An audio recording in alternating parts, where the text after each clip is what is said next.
Paano kung hindi sila maniwala? Paano kung hindi nila marinig ang boses mo?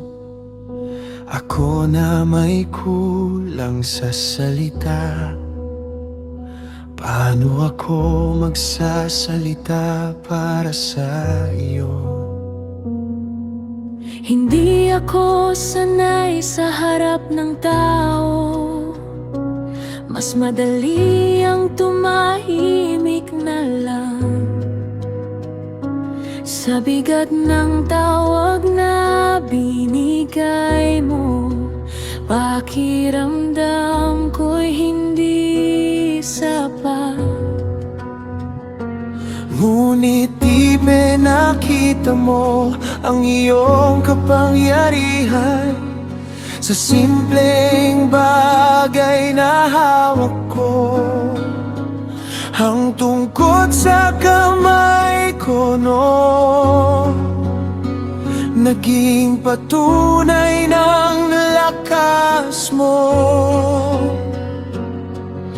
Sabi mo ko ang gagawa sa'yo, ako ang maglalagay ng salita. Ngunit Diyos ko, kahit narinig ko, may takot pa rin sa loob ko. Kapag tinawag mo ako, bakit gusto kong umatras? Diyos ko, hindi ako handa, hindi ko kaya mag-isa. Sa bawat hakbang na pinapagawa mo, pakiramdam ko'y mahuhulog ako. Hindi ako handa, pero ikaw ang tumawag. Kung ikaw ang sasama sa akin, baka kaya kong sumunod.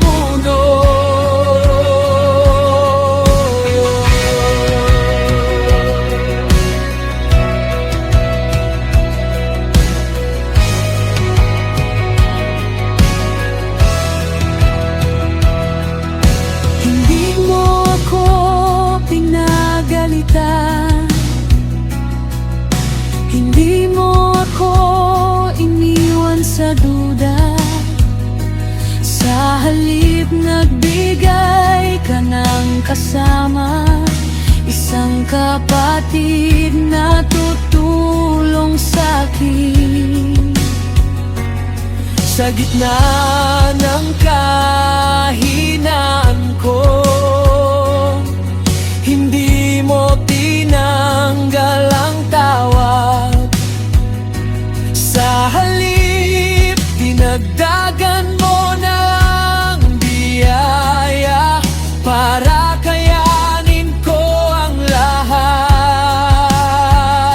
Kapag hindi ako sapat, ikaw ang magiging sapat.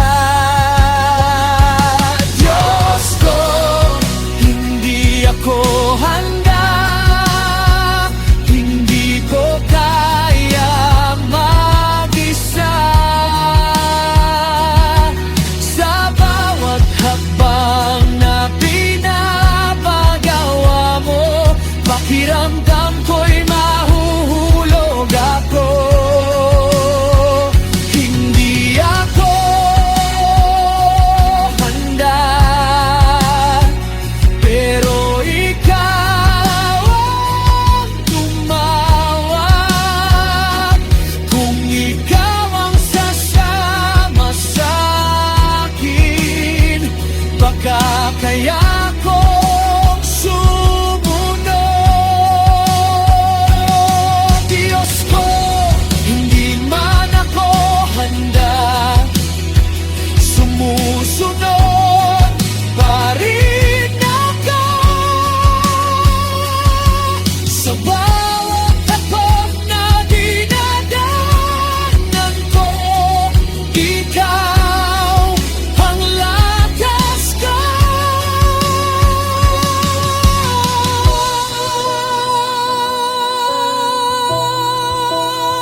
Kahit nangihinig,